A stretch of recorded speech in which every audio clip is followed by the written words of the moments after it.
They told me my seat was gone, my upgrade revoked, and my place wasn't in first class.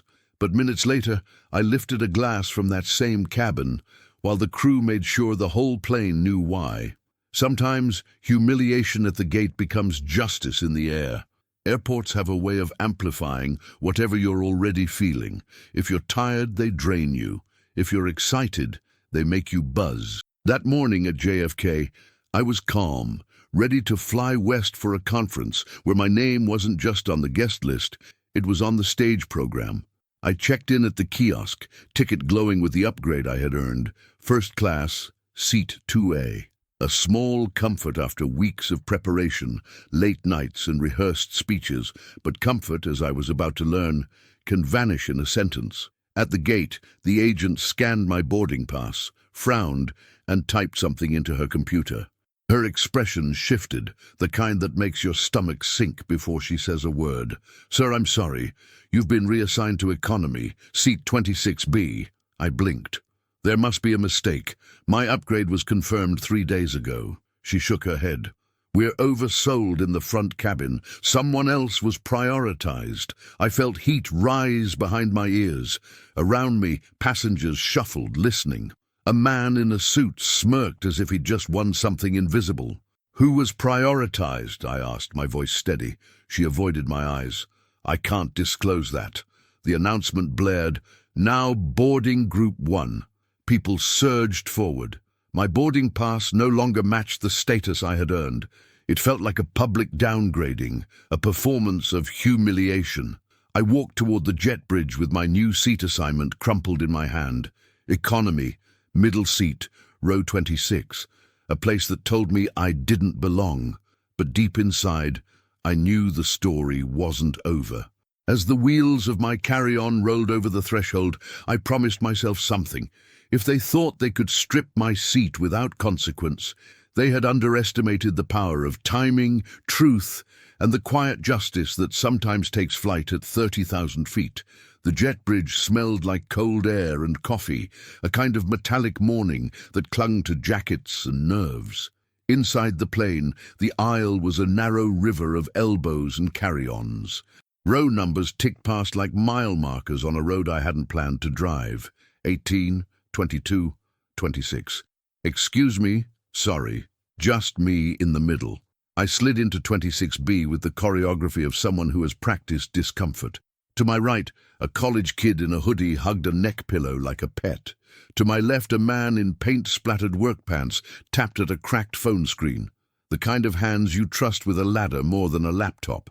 We exchanged the polite half-smiles of strangers about to share too much air.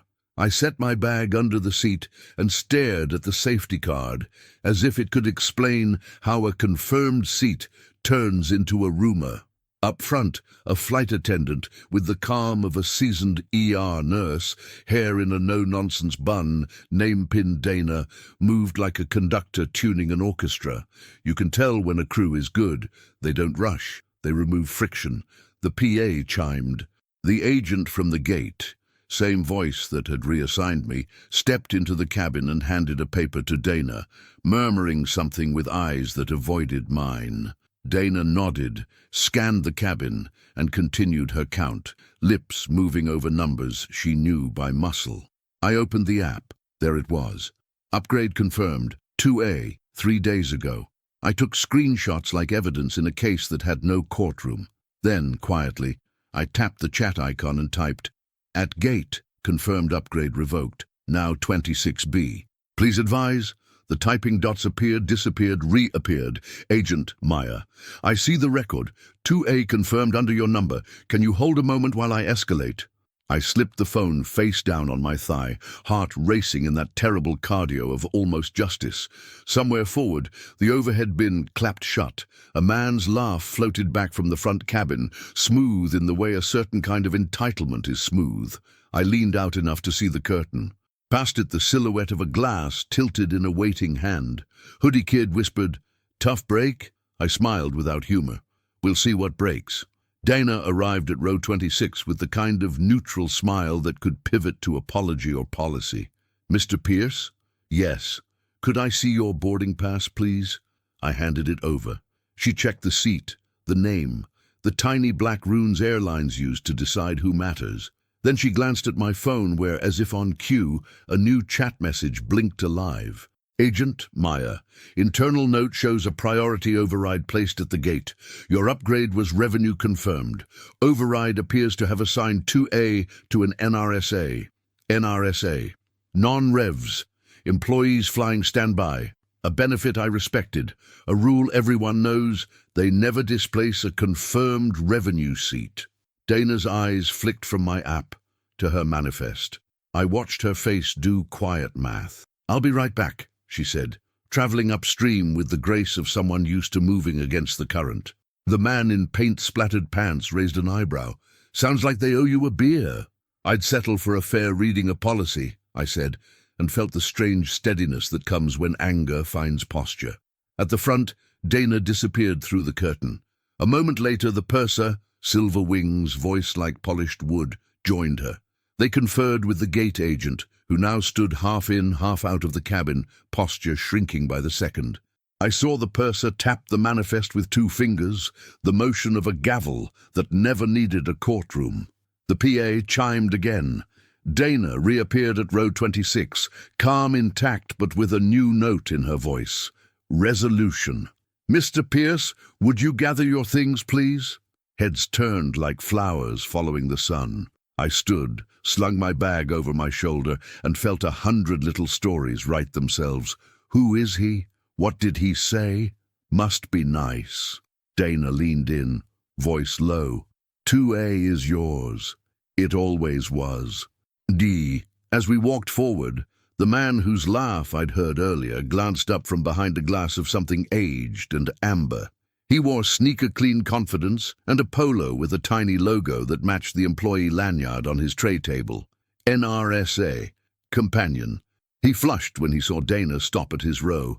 Sir, she said, polite as a scalpel, we've identified a seating error. We'll need you to relocate to the only available seat in economy. His jaw worked. I'm traveling employee priority. Dull.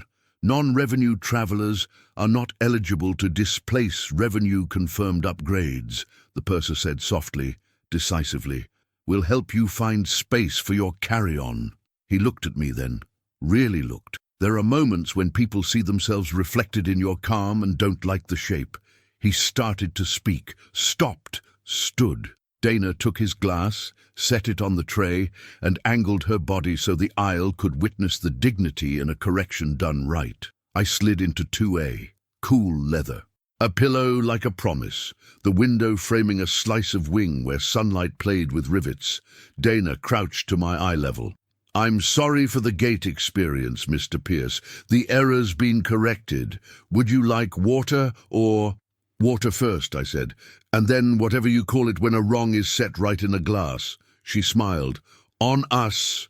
As economy settled and the curtain swayed shut, the captain came over the speakers with the gentle authority pilots have when they've seen weather you haven't. Good morning, folks. Small delay while we finalize our count. We'll have you in the air shortly. I texted Agent Maya a thank you. She replied with a line that should be printed on boarding passes. Policy is a seatbelt. It only works if you click it.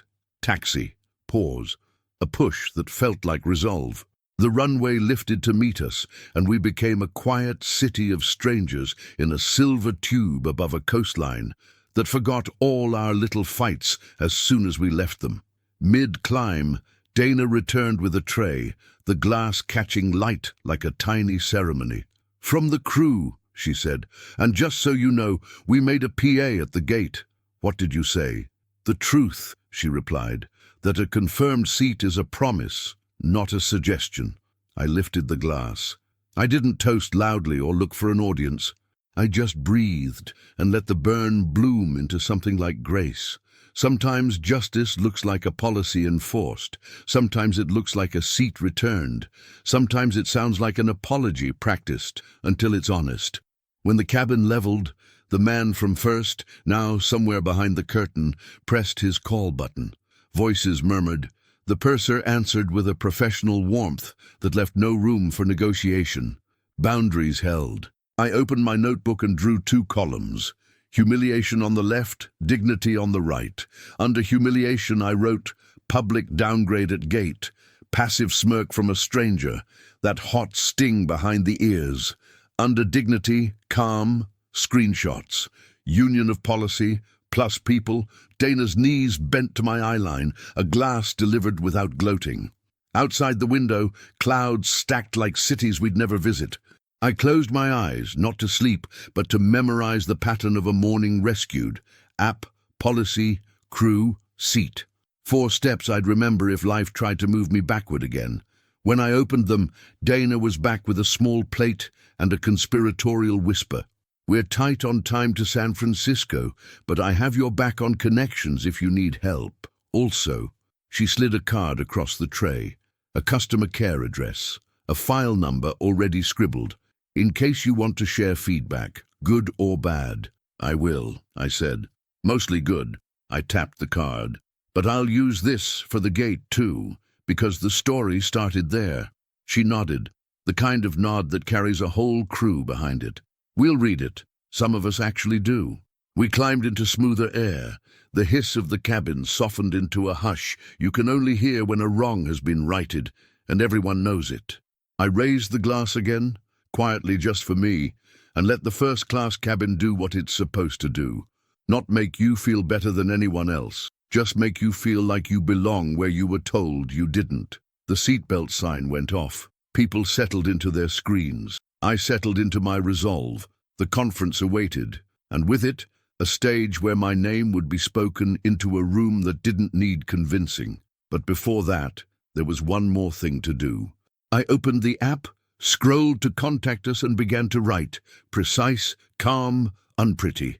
Not to punish, to teach the system what it almost forgot, that promises are the only upgrades worth keeping. San Francisco greeted us with a ceiling of fog and the scent of salt in the wind. The landing gear thumped, brakes sang, and applause broke out in row 26, where just hours ago my name had been misplaced. From 2A I stayed quiet. Dignity doesn't need volume. At the terminal, I walked past a wall of advertisements promising luxury cards and loyalty programs. The irony wasn't lost. Companies shout status, but what really matters is the moment they choose to honor it or ignore it. The conference hotel shimmered with glass panels reflecting Market Street traffic. Inside, a lobby full of strangers checked badges and phones, shuffling toward breakout rooms. My keynote was scheduled for the next morning, but the rumor mill moved faster than any agenda. By the time I collected my badge, whispers had already found me. "Hey, aren't you the guy who got bumped at JFK? Someone posted about a seat swap on the flight. Was that you?" The internet never lands late. A blurry photo had surfaced, me standing, bag slung over my shoulder, Dana at my side. Captioned, "Passenger moved from economy to first after crew correction. Justice served at 30,000 FT." By evening, the clip trended on aviation forums. Some comments praised the crew, others speculated about favoritism, but tucked in the threads were voices that mattered. Line employees, gate agents, attendants. Policy is clear. Non-revs don't bump confirmed revenue. Glad this was enforced. Still, a shadow loomed. In the conference lounge, I overheard 2 men in suits by the bar. "Embarrassing for the airline," one said. "Or for the employee caught drinking in first when he wasn't supposed to be there," the other replied, chuckling. The laugh was the same one I'd heard on the plane, muffled by a glass of amber. He was here, the NRSA passenger. Later, in a panel session, I spotted him in the back row, badge flipped backward, posture coiled tight.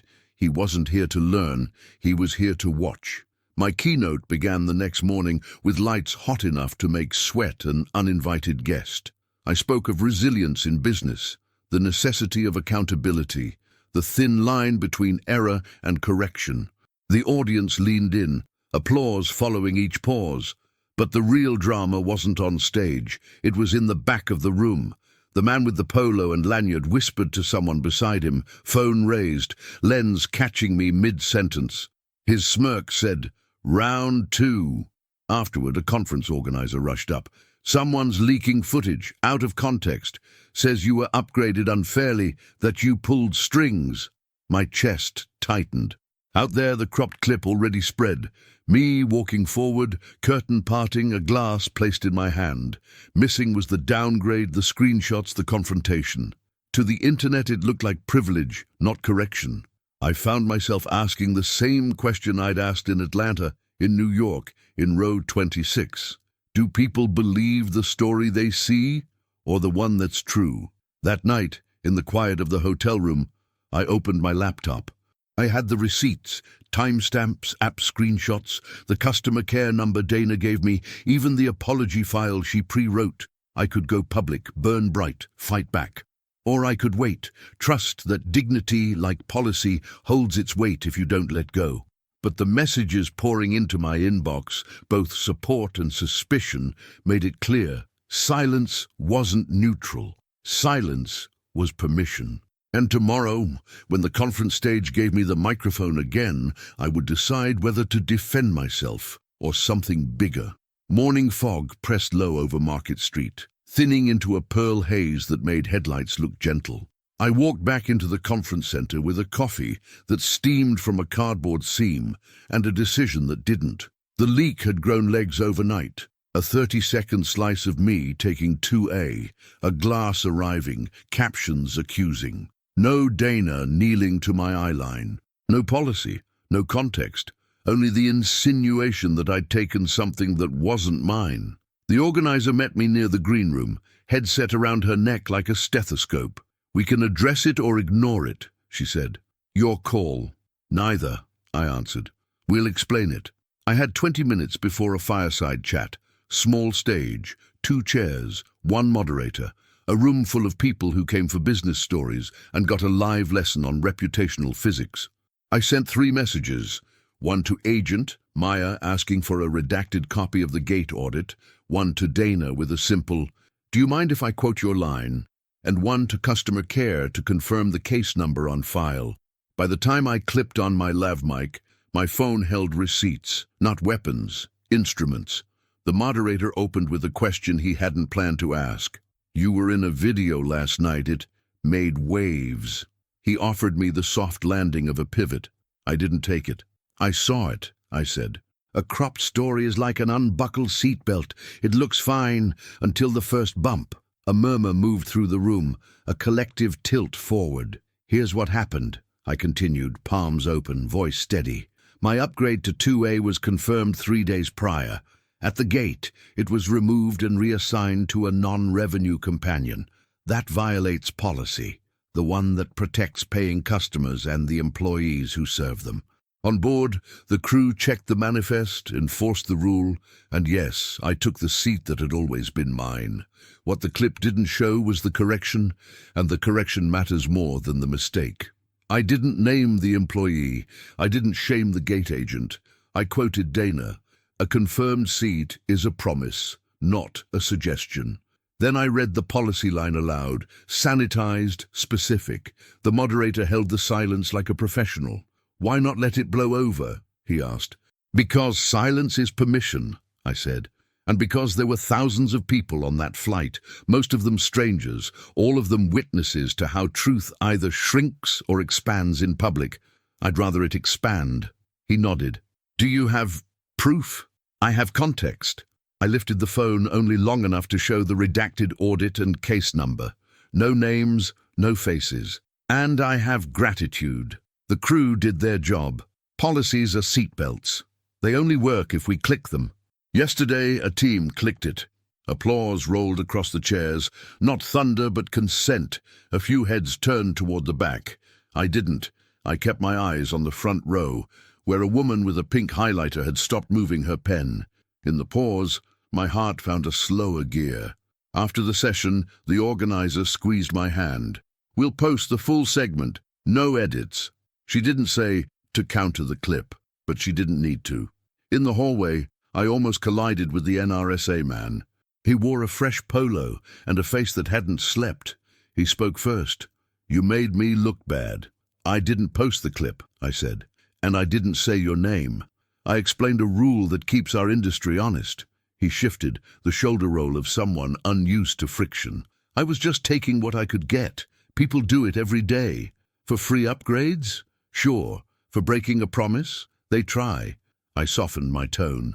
This isn't about you versus me. It's about the crew versus a moment that could have taught the wrong lesson. He searched my face for gloating and didn't find it. I apologized to the purser this morning, he said finally, the words heavy, as if borrowed. I'll call the gate agent. Good, I said. You'll feel lighter. He nodded, then stepped aside. Not a truce exactly, more like weather passing. I spent the afternoon in smaller rooms, panels about customer experience that rarely feel like experience at all. Except today they did. People raised real questions. What do you do when policy collides with empathy? How do you correct without humiliating? Where's the line between transparency and performative shame? I offered the only answer I trust: specifics. A script for gate agents that names the rule without naming the person. A checklist for crews when a reassignment must be reversed. A note in the app that says, in plain English, if your confirmed seat changes, here's why and what to expect. Near sunset, a message from Dana arrived. Use the quote, also, our base manager shared your segment in briefing. Crew room clapped. I pictured that clap. Palms dry from sanitizer, sleeves rolled to the day's last task.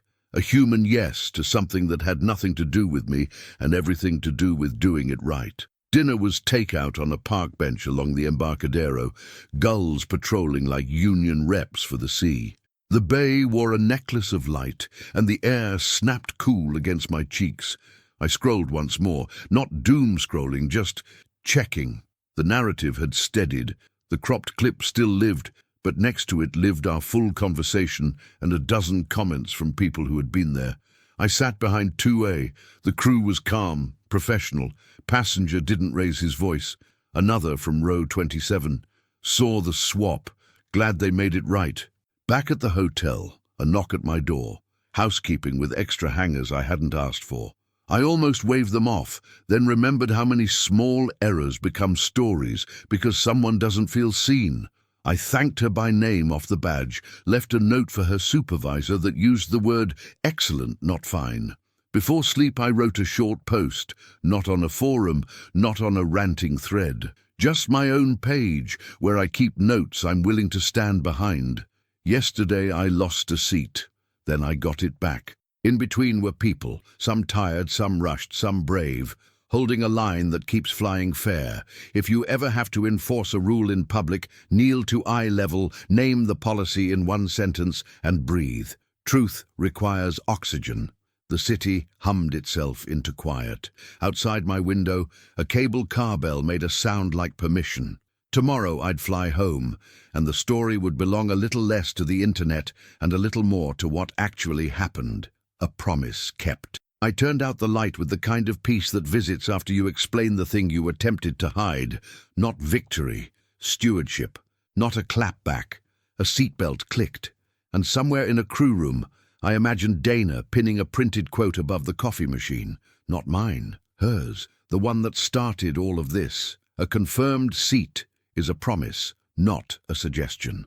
Morning light cut through the blinds of the hotel room like thin blades of brass. My phone was already buzzing before coffee could find me. Corporate relations. The caller ID alone carried turbulence. Mr. Pierce? The voice was polished, clipped, rehearsed. We'd like to thank you for your professionalism yesterday. We also request that you avoid further commentary. The matter is resolved. Resolved. The word sounded like a lid slammed on a boiling pot. With respect, I said, pacing to the window where fog still hugged the bridge, the matter isn't resolved. Not when employees think rules bend if they lean hard enough. Not when a cropped clip travels faster than correction. The line tightened. We have internal processes for discipline. I'm not asking about discipline. I'm asking about culture. Your crew enforced the rule beautifully. They deserve a spotlight. Why should their integrity be a footnote? Silence. Then, we can issue a statement from HQ. I laughed quietly. Passengers trust crew more than press releases. Publish their words, not your Polish. We hung up politely, but the air still smelled like conflict.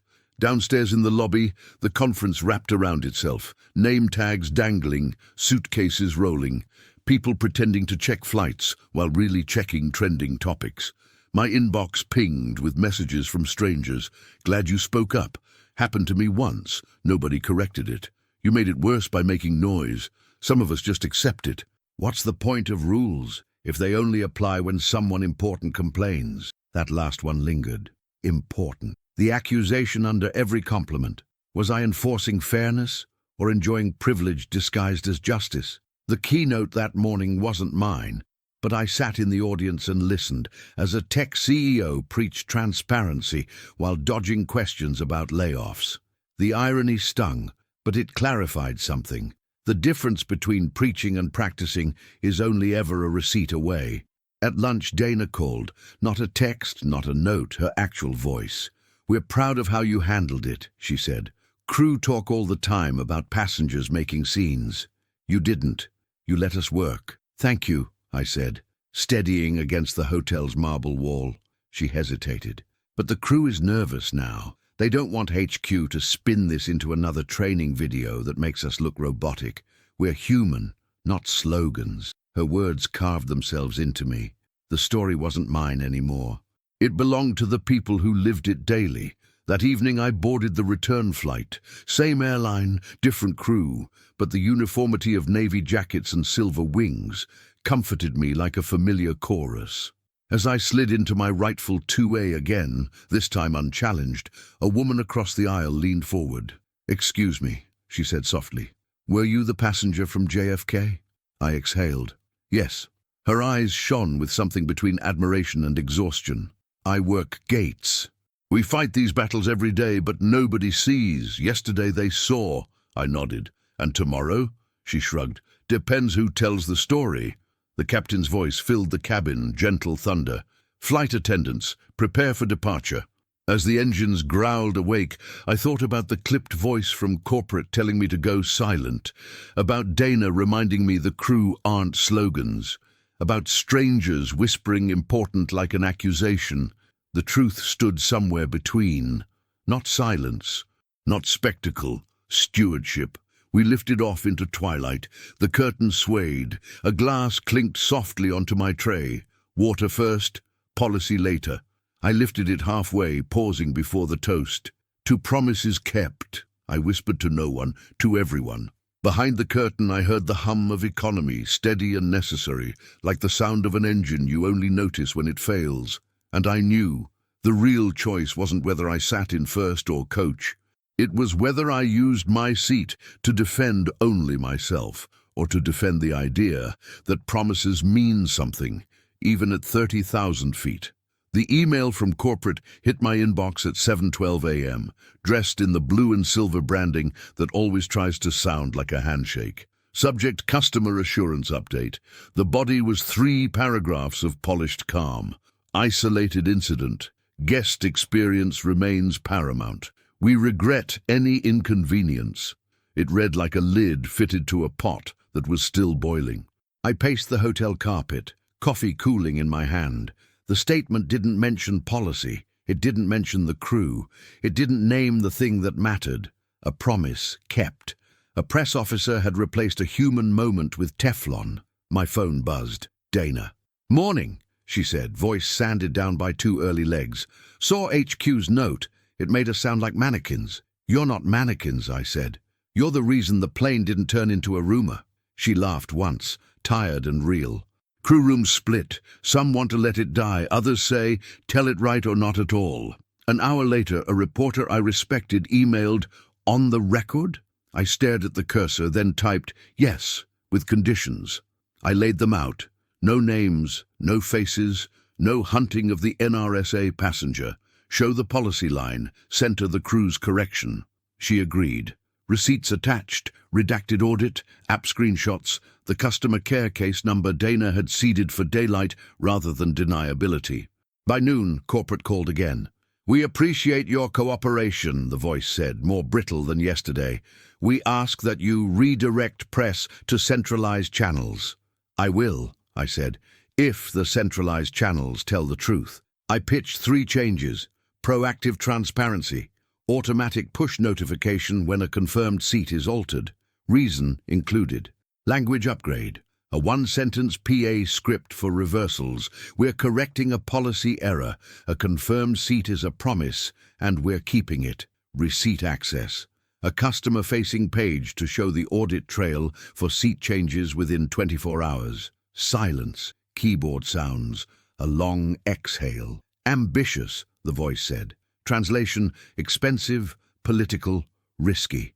Cheaper than a viral clip, I answered. Safer than a culture that hopes no one is filming. They promised internal review.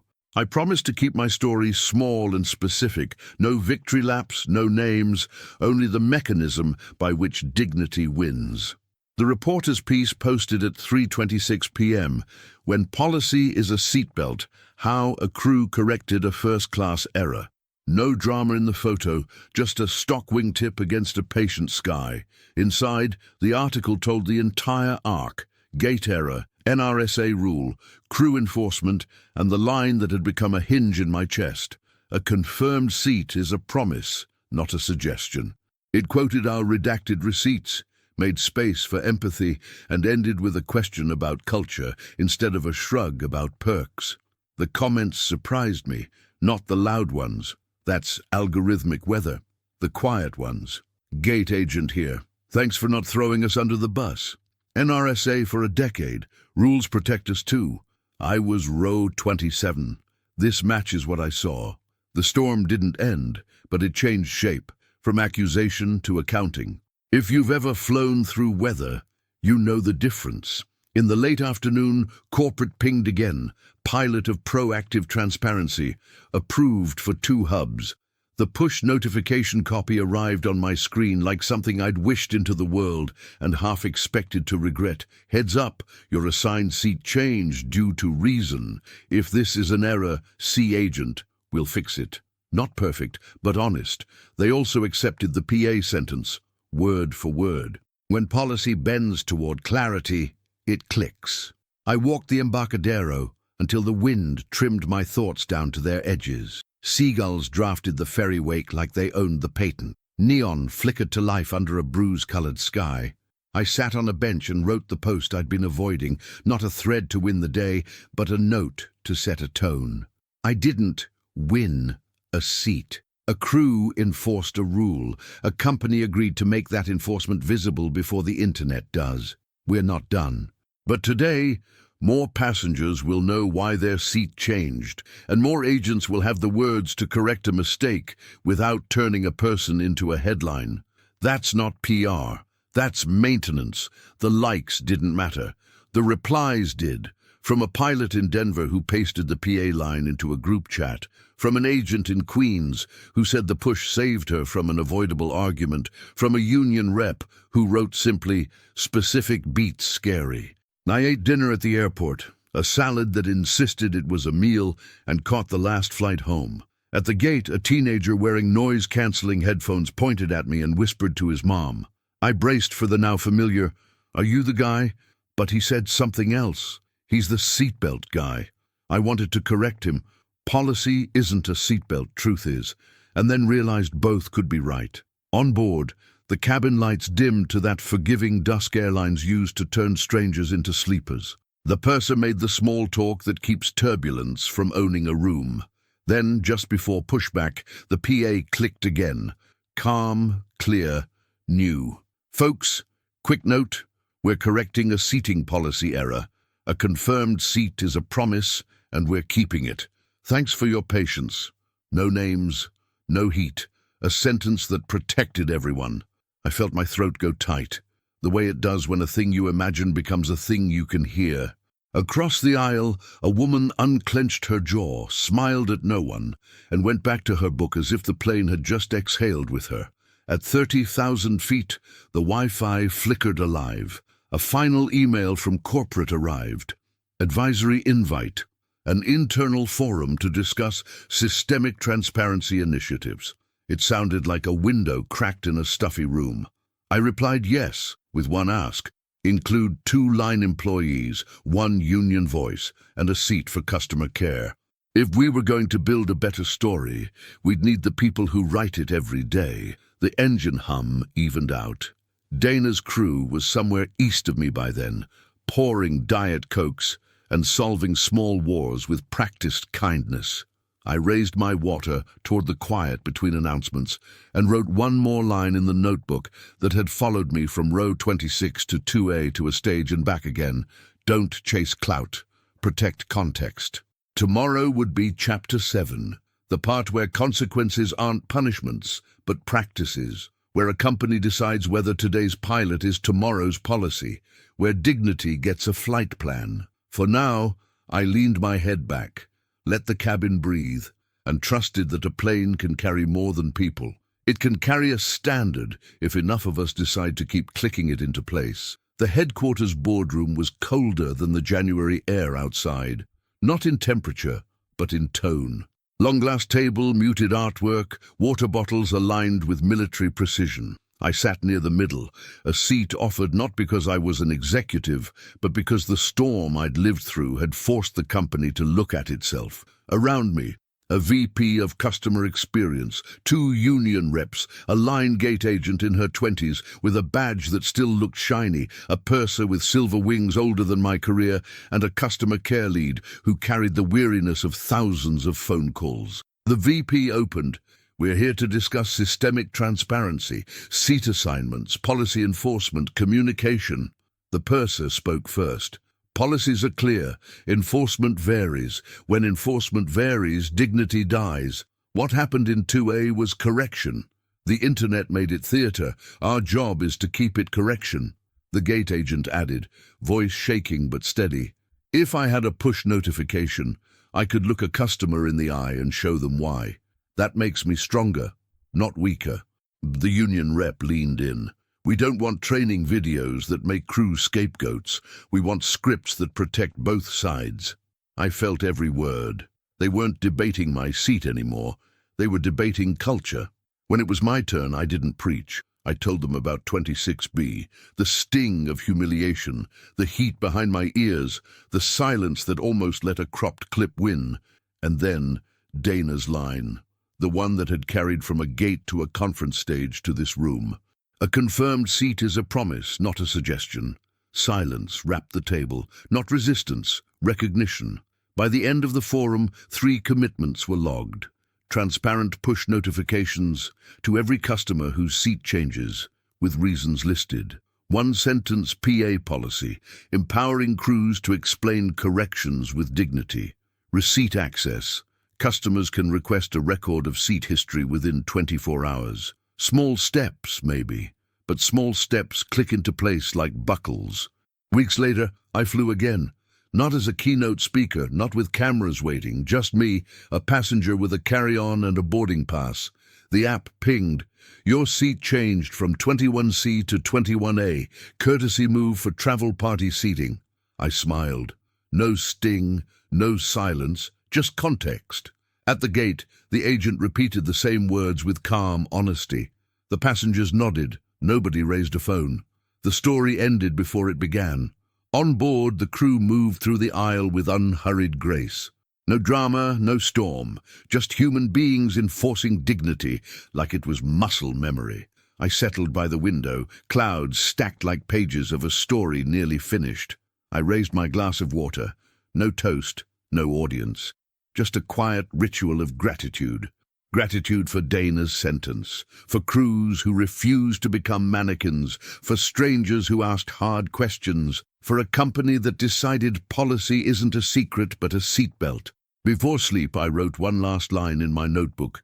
Justice at 30,000 feet isn't loud. It's calm. It's specific. It's the sound of a promise kept. And somewhere behind me, row 26 hummed with passengers who would never know how close their story had come to being another cropped clip. They didn't need to. Their seatbelts were clicked, their trust intact, and that was the only upgrade that mattered.